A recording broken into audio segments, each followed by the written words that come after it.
अस्माकं क्रमः वर्तते अध्यक्षीय उद्बोधनक्रमः। तदर्थं मान्याः निदेशकमहोदयाः, व्याकरणधुरन्धराः, कविपुङ्गवाः आचार्याः श्रीमद्भ्यः श्रीमन्तः प्रोफेसर बनमाली विश्वाल महोदयाः सप्रस्त्रयं सकारतज्ञं विनिवेद्यन्ते। अध्यक्षीय उद्बोधनार्थम् आचार्याः बनमाली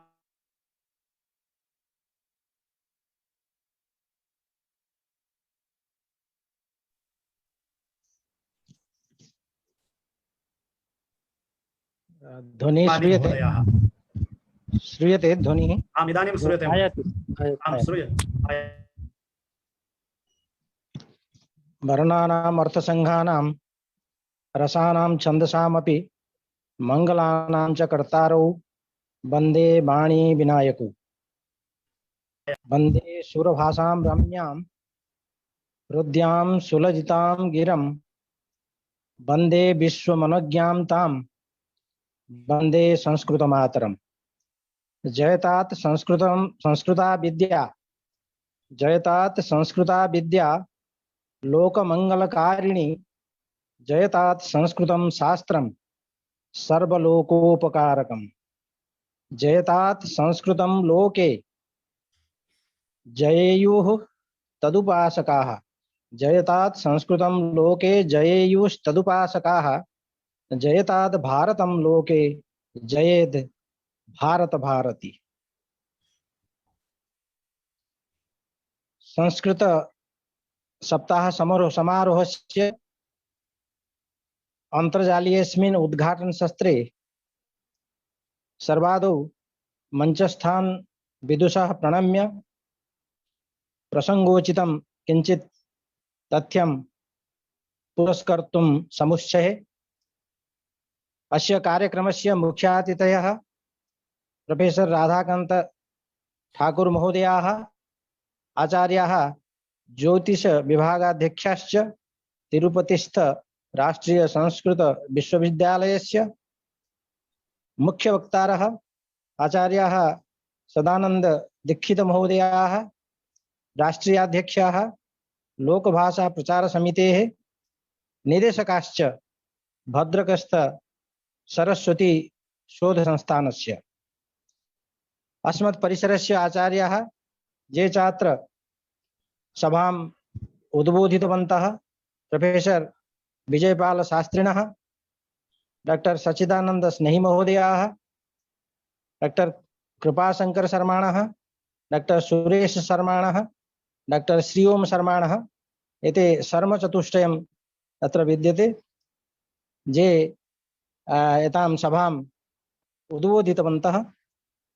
तथा च संयोजकौ अस्य उद्घाटन सत्रस्य डॉक्टर शैलेन्द्र प्रसाद उनियाल महोदयाः, ये स्वागत भाषणं विषय प्रवर्तनं च कृतवन्तः। तथा डॉक्टर अनिल कुमार महोदयाः मन्ये अस्मिन् सत्रे ते धन्यवाद ज्ञापनमेव करिष्यन्ति। एवमेव परिसरस्य अन्ये सर्वे आचार्याः, प्राध्यापकाः, शोधछात्राः तथा अन्ये समे च छात्राः अस्मिन् अन्तर्जालीय कार्यक्रमे ये च बाह्याः विद्वांसः, छात्राः, शोधार्थिनः अणुप्रणाल्या संयुक्ताः, तेषां सर्वेषाम् एकतन्त्रेण वज्रप्रख्यतः हार्दिकं स्वागतम् अभिनन्दनं च करोमि। अनया औपचारिक्या भूमिकया सह स्वकीये अध्यक्षीय उद्बोधने संस्कृत भाषा शास्त्र साहित्य संबद्धं प्रशस्तिपरकं किंचित् तथ्यं यथाकालं समय मर्यादानुगुणं संक्षेपेण प्रस्तुतुं ये। वस्तुतः अस्मिन् अवसरे अतिथि रूपेण अस्माभिः संस्कृत भाषा साहित्ययोः संस्कृत शास्त्र भाषा साहित्यानाम् इति वक्तव्यं। प्रतिनिधिद्वयम् आमन्त्रितम्। यथा च अस्य कार्यक्रमस्य मुख्यातिथयः प्रोफेसर राधाकान्त ठाकुर महोदयाः संस्कृत साहित्यं शास्त्रं च पोषयन्तः संवर्धयन्तः भवन्ति। एते सन्ति सुप्रसिद्धाः कवयः। चलदूरवाणी इति काव्यसंग्रहार्थम् एते प्रतिष्ठितं साहित्य अकादमी पुरस्कारं लब्धवन्तः। एते शास्त्र परम्परामपि संवर्धयन्ति ज्योतिषशास्त्र प्रसंगे। यतो हि एते सन्ति आचार्याः ज्योतिष विभागाध्यक्षाश्च तिरुपतिस्थ राष्ट्रीय संस्कृत विश्वविद्यालयस्य। ज्योतिष विद्या प्रसंगे एतेषां महत् योगदानं वर्तते एव। एवमेव ये च सन्ति अपरे अतिथयः अस्य कार्यक्रमस्य सुनामधन्याः मुख्यवक्तारः आचार्यः सदानंद दीक्षित महोदयाः। ते च संस्कृत प्राणाः, संस्कृत सेवकाः। संस्कृत भाषायाः प्रचार प्रसारार्थम् आजीवनं सेवां कृतवन्तः। एतेषां सम्भाषणात् भवद्भिः सर्वैः एतत् तथ्यं ज्ञातमेव। एते भवन्ति राष्ट्रीयाध्यक्षाः लोकभाषा प्रचार समितेः। संस्कृत भाषां लोकभाषा रूपेण प्रतिष्ठापयितुम् एतेषां यत्नः श्लाघनीयः। लोकभाषा प्रचार समितेः नैकाः शाखाः भारतस्य नैकेषु प्रान्तेषु कार्यरताः वर्तन्ते। आवासीय संभाषण शिबिर माध्यमेन संस्कृत भाषा शिक्षण प्रसंगे एतेषां संस्कृत भाषा शिक्षण इत्युक्ते स्पोकन संस्कृत इति यद् उच्यते, संस्कृत संभाषण संस्कृत शिक्षण प्रसंगे एतेषां दीक्षित महोदयानां महत् योगदानं वर्तते।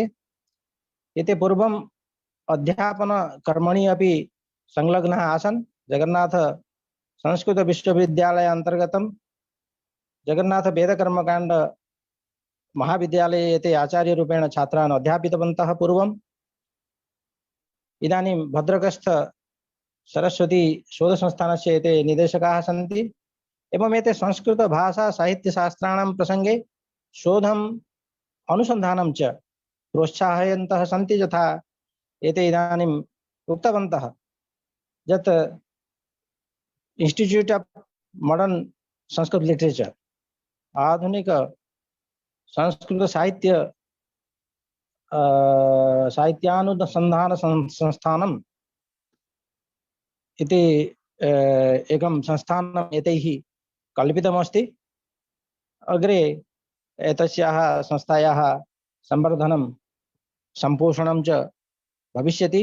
अस्माभिरपि तत्र योगदानं कर्तव्यम्।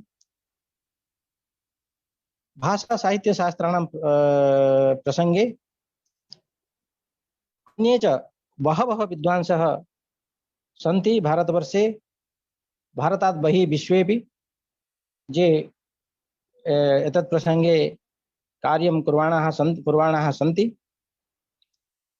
बहवः वक्तारः स्वविचारान् प्रस्तुतवन्तः। अहम् अन्तिमो वक्ता, अतः बहु किमपि नावशिष्यते, परन्तु किमपि एतस्मिन् प्रसंगे वक्तव्यमेव।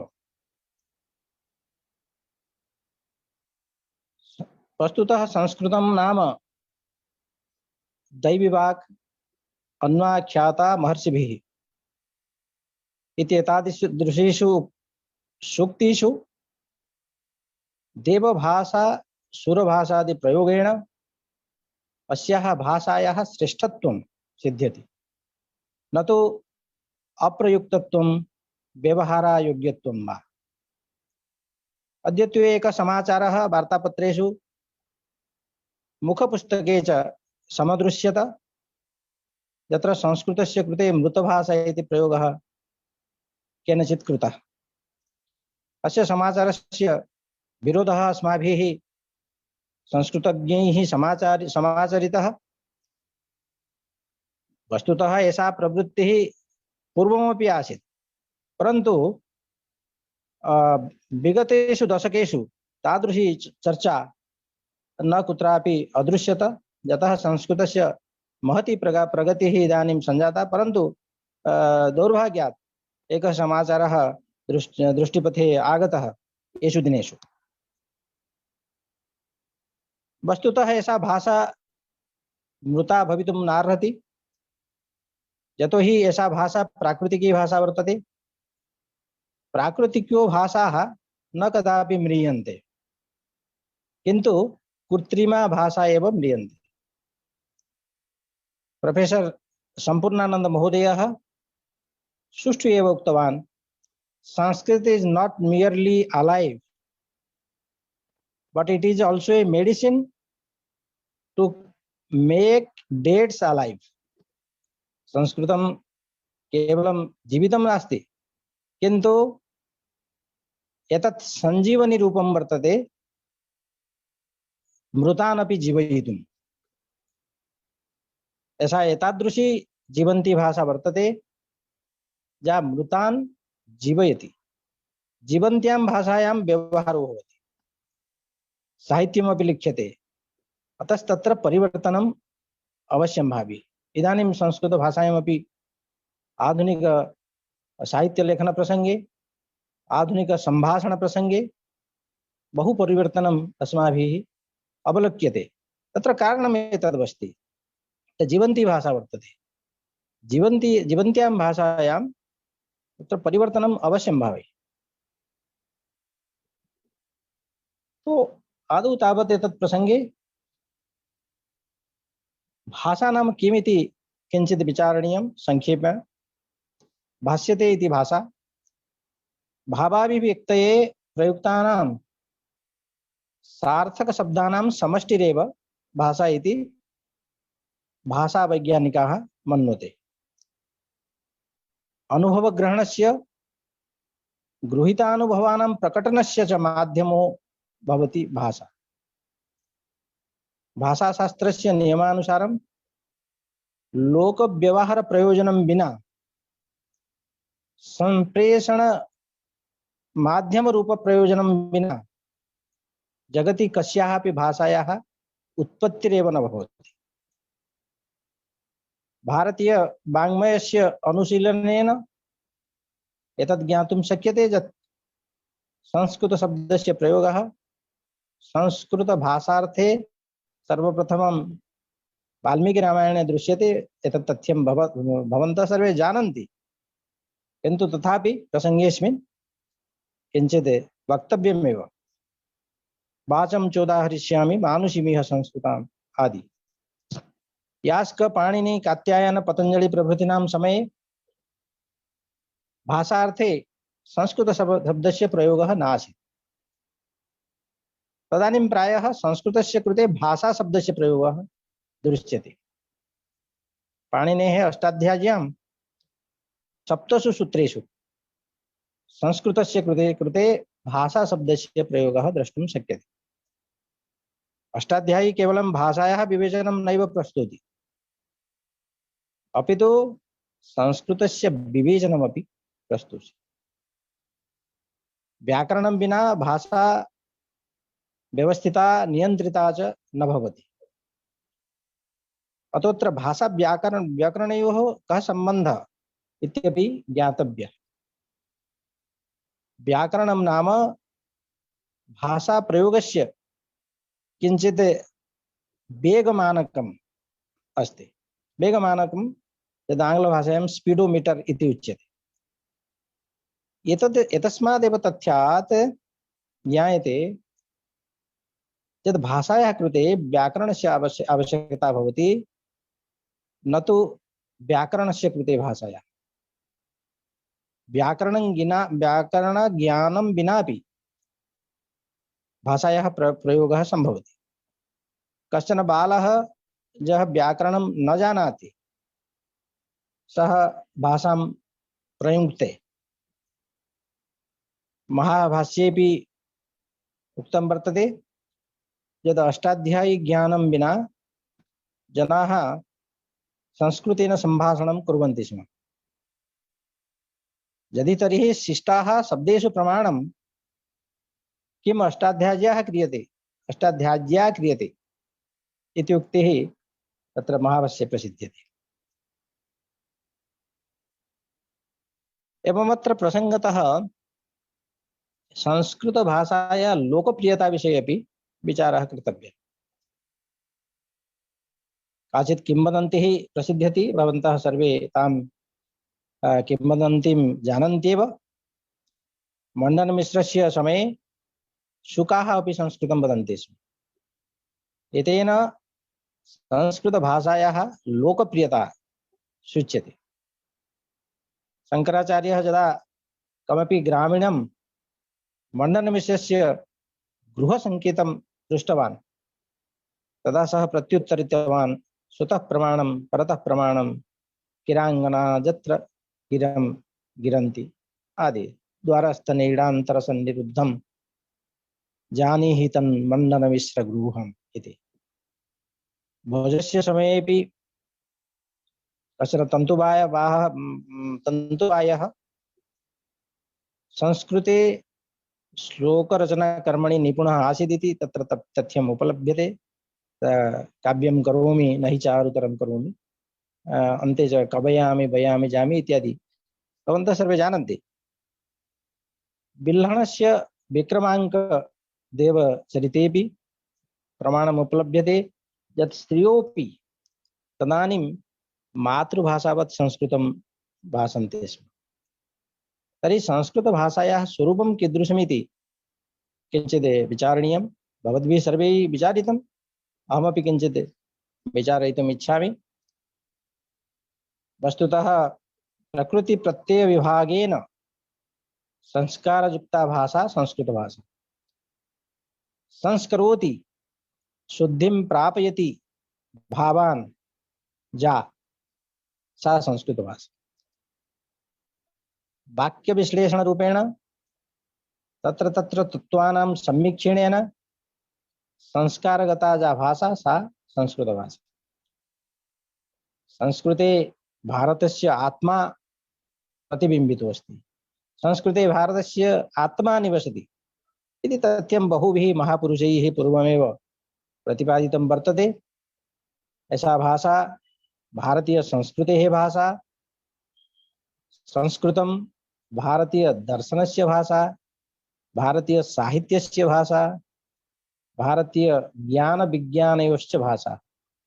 संस्कृते कथं विज्ञानम् आसीत्, सर्वविधं विज्ञानं तत्र आसीदिति बहूनि प्रमाणानि इदानीम् उपलभ्यन्ते। तद्विषये यदि वक्ष्यामः तर्हि किञ्चिदेव अग्रे वक्तुं शक्यते। तथैव राष्ट्रभाषा प्रसङ्गः अपि चर्चितव्यः। भारते नैकापि तादृशी भाषा वर्तते या समग्रे राष्ट्रे सर्वैश्च भाष्यते। सम्पूर्णे भारतवर्षे अन्यूनाः 500 भाषाः उपभाषाश्च भवन्ति, प्रयुज्यन्ते। सर्वजनभाषितभाषायाः अभावे परस्परं संवादे क्लेशः अनुभूयते, अद्यापि अनुभूयते। न केवलम् अर्थनैतिकी समस्या, राजनैतिकी समस्या, किन्तु धार्मिकी समस्या, भाषा वैज्ञानिकी समस्या तथा नैकाः एवं विधाः समस्याः आपतन्ति। क्षेत्रविशेषेषु प्रयुक्ता प्रान्तीया भाषा राष्ट्रभाषा भवितुं न शक्नोति। केवलं संस्कृतम् एका तादृशी भाषा वर्तते या भारतस्य राष्ट्रभाषा अपि भवितुं योग्या, सर्वथा योग्या। यदि वयं भारते संस्कृताय समुचितं स्थानं दास्यामः तर्हि एषा राष्ट्रभाषा भविष्यति कदाचित्। तदा एव समग्रं विश्वम् अस्माकं यथा सम्मानम् इदानीं करोति ततोपि अधिकं सम्मानं करिष्यति। संस्कृतभाषायाः महत्त्वं तदैव प्रमाणितं भवति यदा अस्माकं महापुरुषैः पूर्वजैः तद्विषये किं किम् उक्तम् इति वयं जानीमः। संस्कृतभाषायाः महत्त्वविषये भारतस्य प्रथमो राष्ट्रपतिः राजेन्द्र प्रसाद महोदयः उक्तवान्, our whole culture, literature and life will remain incomplete so long as our scholars, our thinkers, our leaders and our educationists remain ignorant of Sanskrit. यावत् अस्माकं विद्वांसः, चिन्तकाः, नेतारः, शिक्षाचार्याः संस्कृतविषये अनभिज्ञाः स्थास्यन्ति तावत् अस्माकं संस्कृतिः, साहित्यं च जीवनं च अपूर्णमेव स्थास्यति। तदेव अयमेव आशयः अस्ति तस्य राजेन्द्र प्रसाद महोदयानाम् उक्ते। वस्तुतः संस्कृतं केवलं भाषा नास्ति, तत्र स्वयं भारतमेव निवसति। यथा मया इदानीमेव उक्तं, स्वामिनः अरविन्दस्य मतानुसारं Sanskrit is the key to the heart and intimate sense of our culture through which we can establish a vivid continuity between the still living power of our past and the uncreated power of our future. यद् भविष्यस्य अनुत्पन्ना शक्तिः और या शक्तिः इदानीं अस्माकं अतीतस्य या शक्तिः तन्मध्ये संस्कृतं काचित् किञ्चित् सेतुरूपं भवितुम् अर्हति।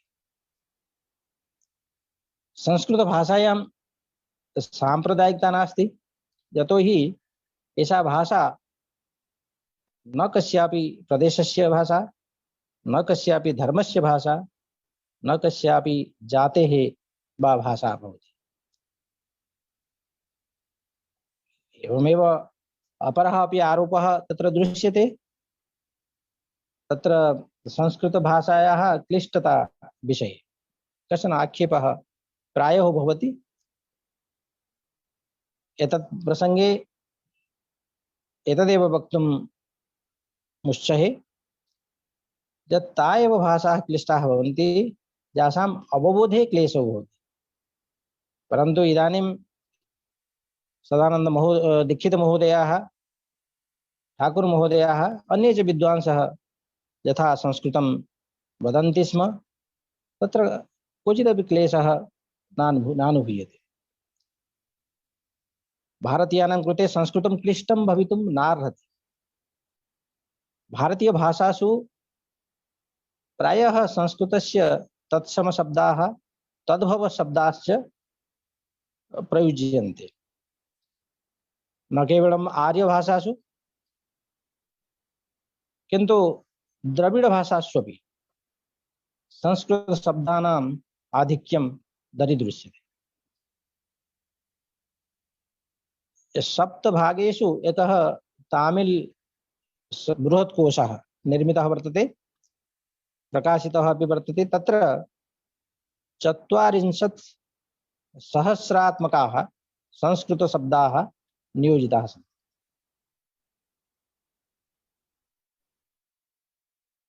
वदति, it is possible to speak sentences made of wholly Sanskrit words and be understood in Tamil.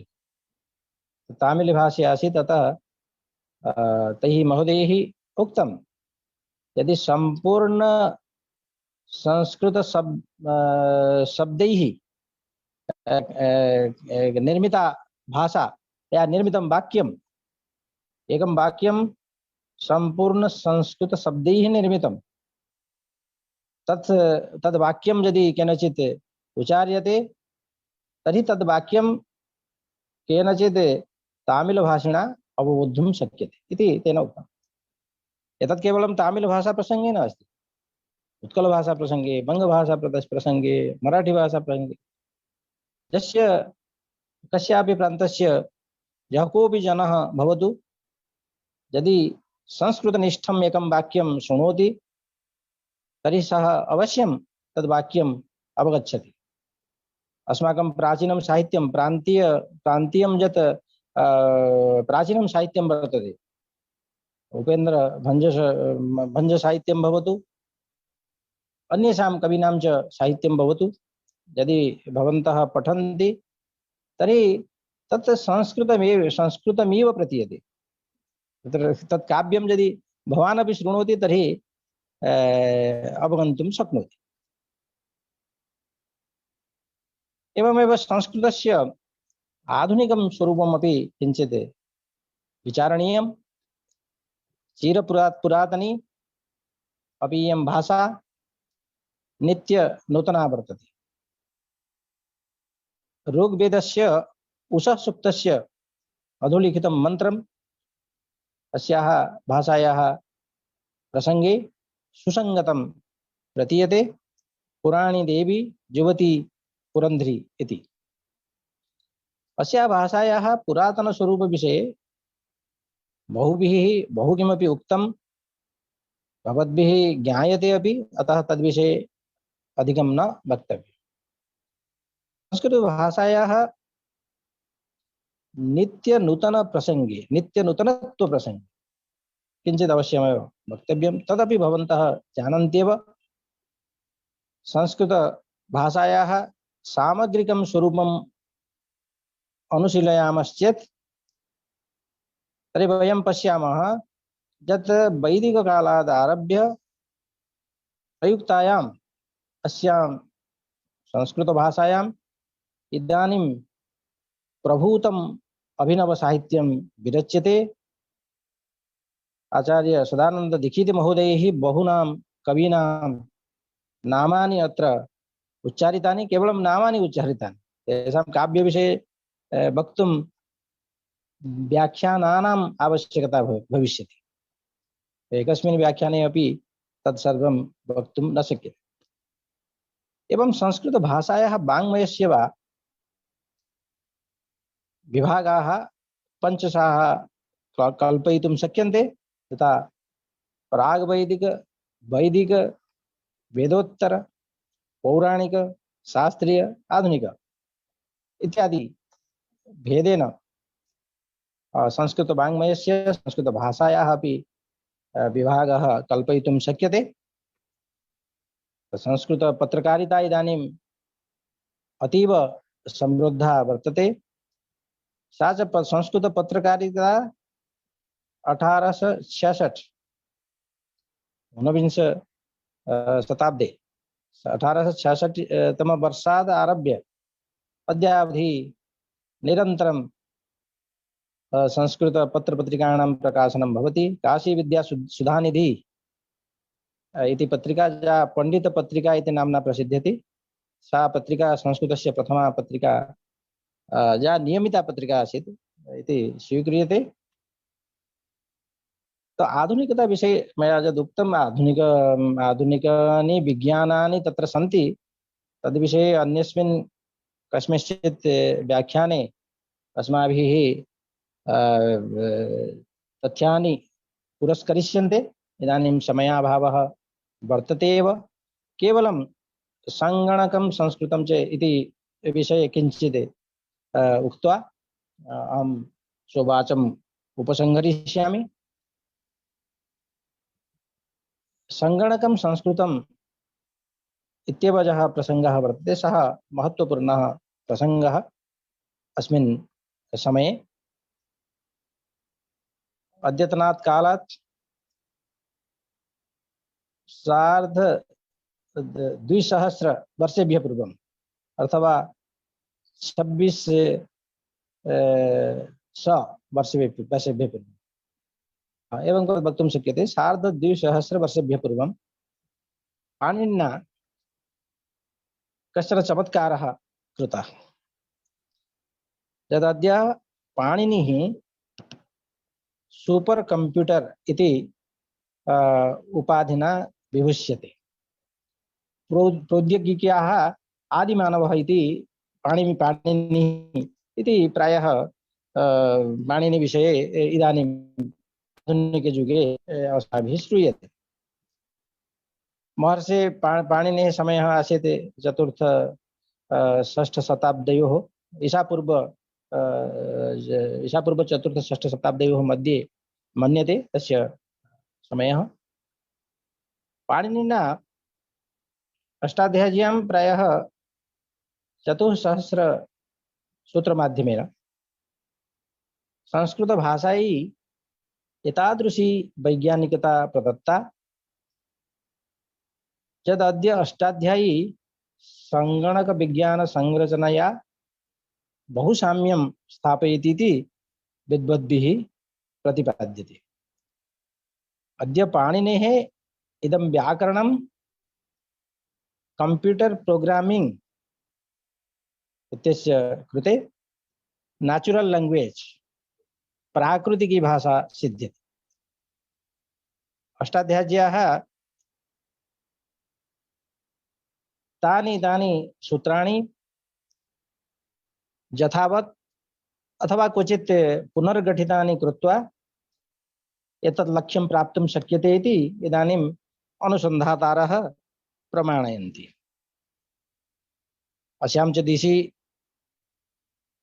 कार्यं किमपि जातं, बहु किमपि इदानीं कर्तव्यमपि अवशिष्यते। यद्यपि पाणिनीय व्याकरणस्य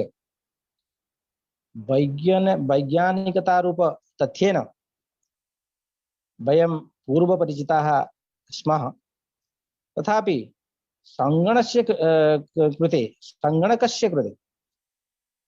अस्य नेचुरल लैंग्वेज क्षमता विषये वयं तदा एव ज्ञातवन्तः यदा संस्कृतं संगणकस्य कृते उपयुक्ततमा भाषा वर्तते इति तथ्यं समक्षम् आगतम्। अस्य तथ्यस्य पृष्ठभूमौ पाणिनीयं व्याकरणमेव आसीत् इति निसन्देहं वक्तुं शक्यते। इदानीं जिज्ञासा भवति कदा एतत् तथ्यं समक्षम् आगतम्। भवन्तः सर्वे जानन्ति, तथापि स्मरणं भवतः स्मारयितुमेव वदामि, अथवा ये छात्राः सन्ति ये न जानन्ति तानपि सूचयितुं वदामि। 7 मई 1985 तमे दिनांके 7/5/1985 तमे दिनांके भारतस्य सर्वेषु प्रसिद्ध वार्तापत्रेषु काचित् वार्ता समागता यद् भारतीय विद्याभवने मुम्बय्यां बॉम्बे इति आसीत्, इदानीं मुम्बै वर्तते, मुम्बय्यां प्राच्यविद्याविदः प्रोफेसर काणे महोदयस्य स्मृतौ आयोजितायां हिंदू धर्मशास्त्रम् इति नाम्न्यां व्याख्यानमालायां स्वकीये विशिष्टे उद्बोधन भाषणे विधिज्ञः नानी पाल्कीवाला महोदयः एवं प्रतिपादितवान्। तत्र आङ्ग्लभाषायां वर्तते, though it sounds surprising, still it is true that the super scientists of USA have arrived at a conclusion during a conference that Sanskrit is an ideal language for computer programming. They have drawn this conclusion after testing many languages like English, French, German, and etc. And they have found that Sanskrit is highly logical and free from all sorts of ambiguity. Hence, they felt that it can suit best for the computer. तत्र आंग्ल French जर्मनादि भाषाणां परीक्षणानन्तरं ते एतस्मिन् उपसंहारे आगतवन्तः। संस्कृतमेव एतादृशी असन्दिग्धा भाषा वर्तते या संगणकस्य कृते प्राकृतिकी भाषा भवितुम् अर्हति। इमां वार्तां पठित्वा संस्कृतज्ञाः संस्कृतप्रेमिणः वयं सर्वे गर्विताः प्रेरिताश्च अभवन्। संस्कृतम् आश्रित्य या हीनमन्यता आसीत् सापि किञ्चित् दूरीभूता। तस्मिन्नेव वर्षे नासा कैलिफोर्नियातः प्रोफेसर रिक ब्रिग्स महोदयस्य एकः लेखः knowledge representation in Sanskrit and artificial intelligence इति शीर्षकेण पुणेतः प्रकाशितायां दि आर्टिफिशियल इंटेलिजेंस इत्यस्यां पत्रिकायां प्रकाशिता। रिक ब्रिग्स महोदयेन अस्मिन् लेखे तत् प्रमाणीकृतं यत् संस्कृत व्याकरणस्य शाब्दबोध प्रक्रिया कंप्यूटर प्रोग्रामिंग इत्यनेन सह अपूर्वं सामंजस्यं स्थापयति। अतः व्याकरणस्य शाब्दबोध प्रक्रिया संगणकस्य कृते नेचुरल लैंग्वेज भवितुम् अर्हति। तो एतत् किमर्थम्? एतदर्थं यत् पाणिनेः व्याकरणस्य काचित् विशिष्टा एव वैज्ञानिकता वर्तते। पाणिनेः व्याकरणस्य एतादृशी वैज्ञानिकता वर्तते यत् पाणिनिः सूचना प्रौद्योगिक्याः आदिपुरुषो मन्यते। तेन तदानीन्तन व्यावहारिक संस्कृत भाषायाः विश्लेषणाय भाषाशास्त्रस्य नैकानि मूलतत्त्वानि आविष्कृतानि यानि अन्य भाषा विश्लेषणेऽपि समर्थानि भवन्ति। अतः आधुनिक भाषा वैज्ञानिकैः विशेषतः नोम चॉम्स्की प्रभृतिभिः स्वसिद्धान्तानां स्पष्टीकरणार्थं पाणिनेः उपयोगः कृतः। सम्प्रति संस्कृत संगणक भाषा विज्ञानं कंप्यूटेशनल लिंग्विस्टिक्स इन संस्कृत इति भाषाशास्त्रस्य नवीनः अवतारः सञ्जातः।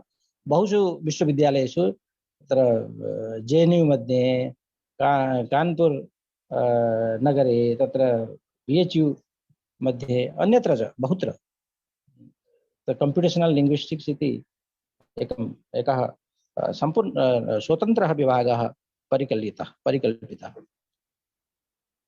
मुम्बैयामपि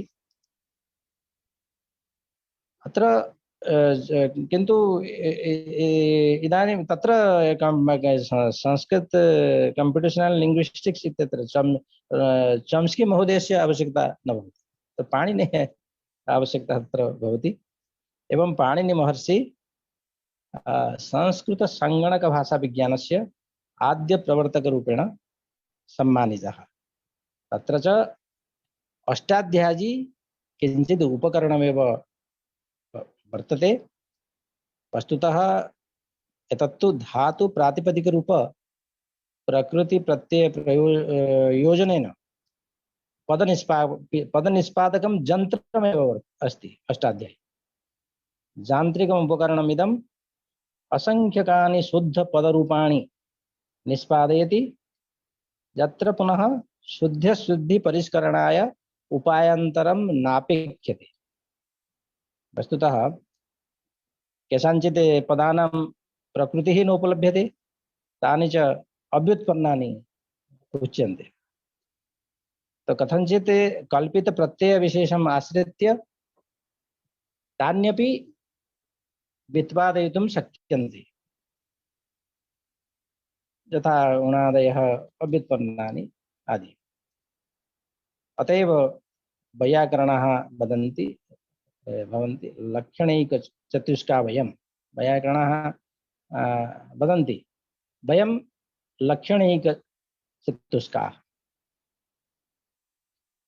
एवं पाणिनीय व्याकरणस्य वैशिष्ट्यविषये क्वचित् अन्यस्मिन् व्याख्याने किञ्चित् विशिष्टं वक्तुं शक्यते।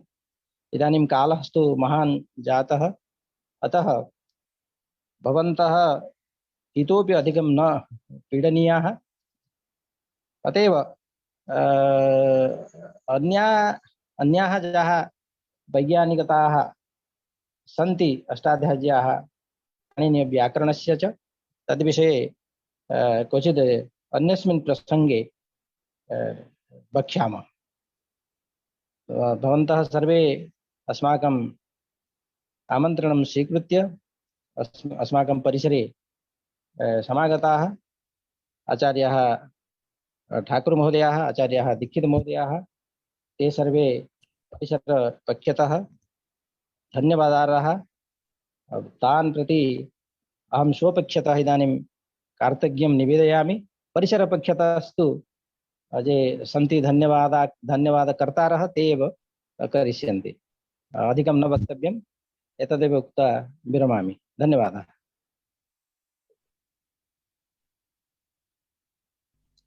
धन्यवादाः निदेशक महोदयेभ्यः।